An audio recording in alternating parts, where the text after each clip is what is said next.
All right, today what we're going to talk about is on a brother style machine. This one's a Knit King, but we all know it's the same configuration as the brother. How to service the card reader, because there's a certain number of adjustments that you must make, and a lot of friends say random patterning or it's not patterning at all. We've gone over the timing, and if you'll notice, I've got my timing belt loose. Here's what I do. I use clothespins in various places. There's some underneath here too, to hold the loose ends of the timing belt in place. All right, now we're going to start on this end because there's a series of these brackets. All the way down the bed you can see the screw holes. And what we want to do is remove these selector plates on this bar with the card reader attached. We're not going to disassemble the card reader. We're just going to remove it from the machine. So I've got my red straws, my favorite thing, where the screws would be, and you can see why. This one's in the main frame. This one is part of the main frame, but this one is actually in that housing for the selector plates. Now my camera person and I will move to the other end. All right, here we are on the card reader end, card reader assembly. And again, the red straws are where we're taking screws out, but you'll notice the third screw on this end, we're going to leave these in. Now this end bracket has 4 screws to remove, 1, 2, 3, 4. There's 6 actually in there. And we're going to leave the ones that are attaching the card reader to the braces. So now I have them all out. Now on my left you can't see what I'm doing, but I will show you by bringing this around. See this post? Yes. Okay, that post goes into a hole on the left end. It's pretty obvious. There's a hole in both of these pieces right back on the other end, and there's no holes along here. So there's a hole on the other end. Now let's flip it over, and this is what you see when you're looking at the card reader. Yes, it is. All right? What we're going to talk... We just picture the rest of our machine where my hand is. Needle bed is here. We flipped it over. I just told a friend that if you're capable of taking the needle bed out of the casing, you can get to both sides of the card reader for cleaning. But for the adjustment that we're going to talk about, you really need it out. Now here's the book. See if my camera person can get the book. Let me zoom in a touch. Okay. And by book, you are referring to the service manual. Service manual for the Brother bulky machine. Also Knit King. Right. Now. Only the 260s, the electronics, don't have a card reader. Right. This is only for a card reader machine. All of the card readers, bulky, mid-gauge, no matter what, if it reads the card for the Brother, the system is going to be very, very similar. The difference is these timing marks on this clutch wheel will be different for different models. And we go over as many of those as we can. I was going to show you the real clutch wheel. This is the clutch wheel here. And then back to the manual. Right. It's a pretty good sketch. It is a very good sketch. And here's what we're talking about. Rotary cam. It's a series of 1, 2, 3, 4. Oops, I wasn't in the right place. Count them off again. Okay. 1, 2, 3, 4 little sections with cams circling each section. So the whole thing is called, let me make sure we're focused on the book again, the rotary cam. Now this is an adjustment that's made with this rotary cam collar, and that's what it tells you it is. It's the adjusting collar. And what we want to do is, when the posts come up, they are either on the card, which means they go under the cam, or they are in the card where there's a hole, which means they're being pushed. So when you say post, you mean those little bumps that actually go into the card? Yes. Some people call them staples because it is a U-shaped piece of metal. I think I'm the one who does that mostly. But if you'll notice how it's So- pictured here, it's round. I want to point to where they are. Well, let's do the manual, Okay. and then we'll go to the actual Okay. device. See, they are round.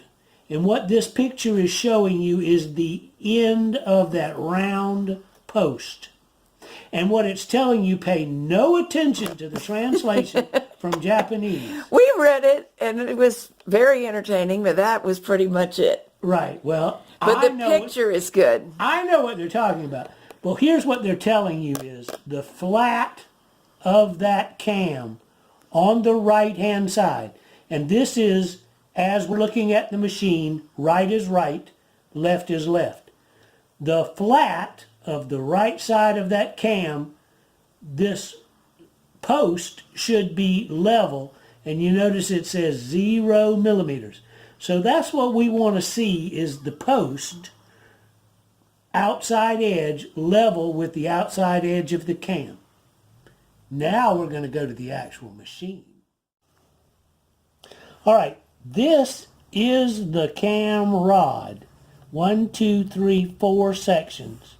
But each one of these small bumps is a cam because look, it's got a beveled edge, a flat spot, and a beveled edge back to the starting point. Now this screwdriver is indicating the right-hand side on the right of the operator of this little piece of cam, this cam. This is the right side of this cam. Mm-hmm. So if we go all the way over to here, this large flat surface. Okay, your hand is in the way. Now let's do it like this. I'm trying not to block the light. There you go. That long flat surface is the right side of this cam, not the cam rod, but that each individual cam. And the reason we make that differentiation is because each one of these cams pushes a post. These are the card reader posts. Now when the card... AKA staples in my lingo. Right. All right, watch. When the card is changing, when the drive belt is changing directions, this is what it does. It pulls all the staples down at one time. Now when they come back Here, up... see them coming up? Yep. All right. When they come up, if there's a blank spot in the card, they only come up that far. And you will see right there, if the camera can get a picture of that, you see it's not going to touch the cam rod, which means when the cam comes around, there's nothing for it to move. Now, if there's a hole in the card, then they come up. But look at, this is our adjustment. Okay, I'm going to back out so we can see you better.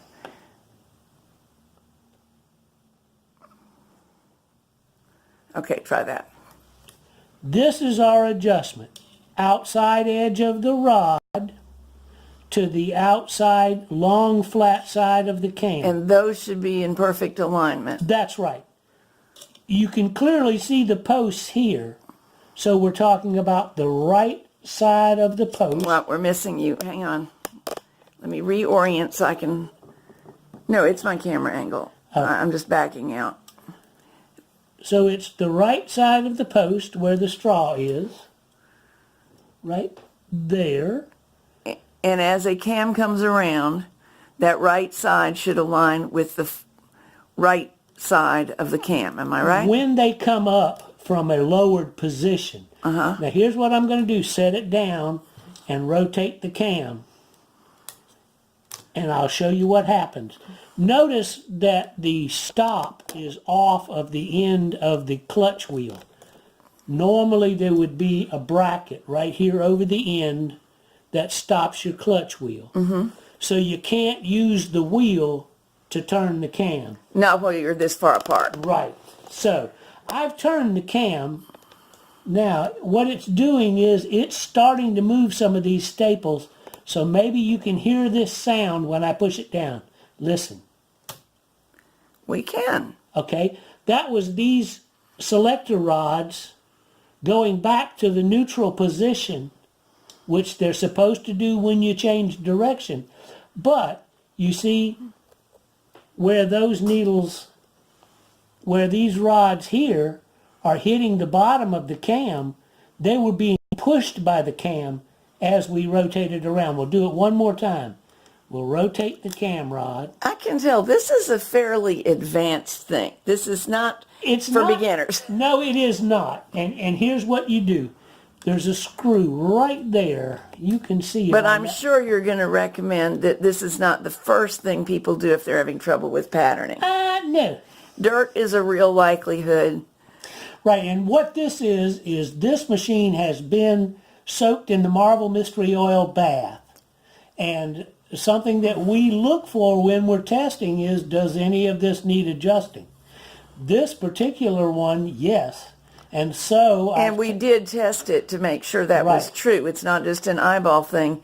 It was mispatterning slightly. Not often, but faintly off of its adjustment, and therefore doing occasional mispatterning. If the camera can see, this is being pushed. That one's being pushed. I'm talking about the rod is being pushed because the cam is pushing it. Now, when I clear it, you see, it's going to come up under the cam instead of next to the cam. But this one is a... I see. So my perception that the rods were between the cams was accurate. That's right. But I thought that was something, my eyes were playing tricks. No. This one is the perfect example if you can get it on the camera. Yeah. The rod is coming up and the outside right side of the rod is lined up with the flat right side of the cam. If we could get a ruler in there, it would lay against them. It would. It would be flat up against it. But now, notice the spring here that is pushing the cam rod to the right. This is the spring. So if you loosen, there's 2 screws on this collar. There's one of them. There's the other one of them. If you loosen both those screws, then this spring is going to push the cam rod all the way to the right. So then you can move it back to the left. Oh, to the exact degree that you want it to. Spot where when these come up, just like it's doing right there, they align. Outside. That's the alignment. Now here's the tricky part, and this is the way I do it is, see this collar has to be all the way to the right against this support. But your cam rod, you need to move it to the left against the spring tension. I take a flat screwdriver and I lever against the collar, so I'm holding it to the right, and then I move the cam rod to the left against the spring tension. With the leverage. So now it's right where I want it to be. I hold the cam rod.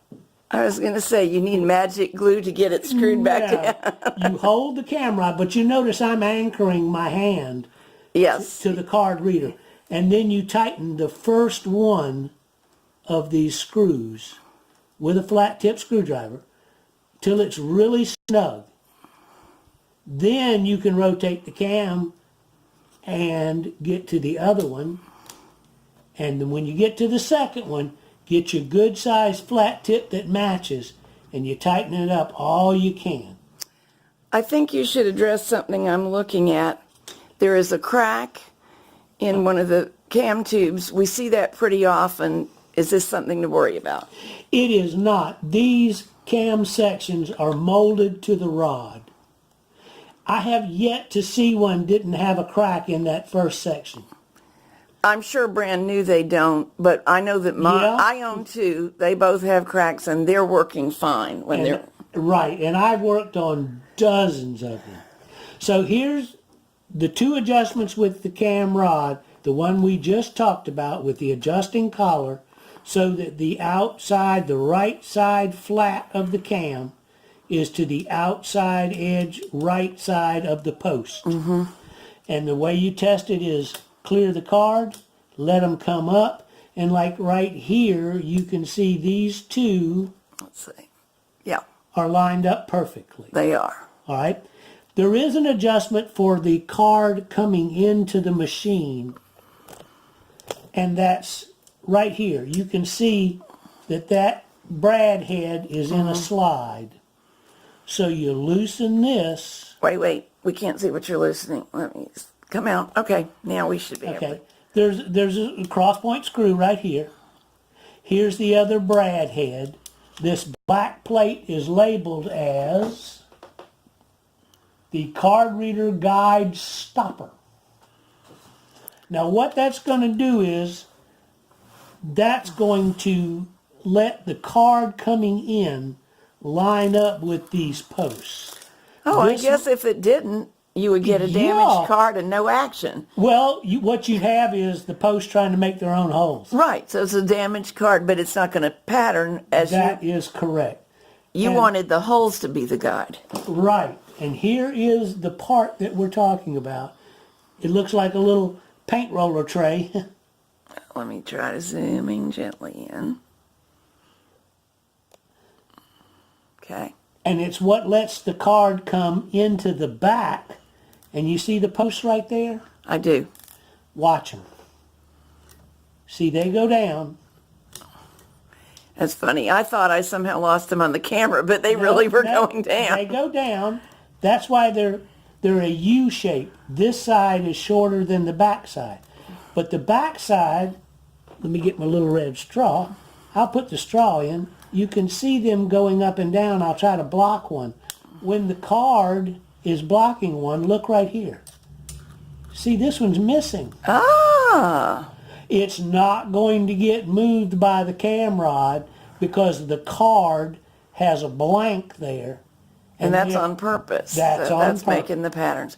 So please explain something. I understand the adjustment now. I'm sure the listeners and watchers do too. They're gaga, but go ahead. Well, no. But when it isn't adjusted right, what fails and how does it cause our mispatterning? Okay, if the rods are not adjusted to the cam, you're not getting the right amount of movement. You can see the distance between the right side of the cam and the riser section of the cam, which is the post comes in right here. It gets pushed to one side. It goes through and it goes back to its relaxed position. Mm-hmm. That's what's moving these selector so if plates. it doesn't meet it at the right point, it may not go to the correct side? Is that it? Okay, let me go out here. These are what hooks your needle. When you're in the KC position on the carriage, every needle butt gets pushed down as the carriage goes across it. If it's being selected, this is my needle. If it's being selected, this is caught underneath here. Whoops, can't go anywhere. So that doesn't go to the same place as the needles. That's right. If it's caught here, it doesn't come all the way out. If you'll notice when you're patterning a one-by-one card, one back, one forward, one back, one forward, the ones that are back are being held. The ones that are forward... Well, it depends on the exact carriage setting. Sometimes they're both knitting, but with different colors. Right. And feeder 2 is knitting the forward ones. But you've moved the yarn. Mm-hmm. The selector's doing the same thing. Here, I will move the cam rod, and you can look at the selector rods moving. See them going back and forth. That is really fascinating. That is because... You got to wonder who thought this up. It is I know. Coolest. Somebody stayed up late at night. But you look at this rod right here. It's in the middle of its cam. And that corresponding black rod here... The ones we warn people never to remove. Here they are. See them right here. All right. Talk about Pandora's box. If that exists in knitting machines, it's right there. I will rotate it, and you can watch these connecting rods move the selector plates. It's hard to do with your thumbs. We saw, though. Yeah.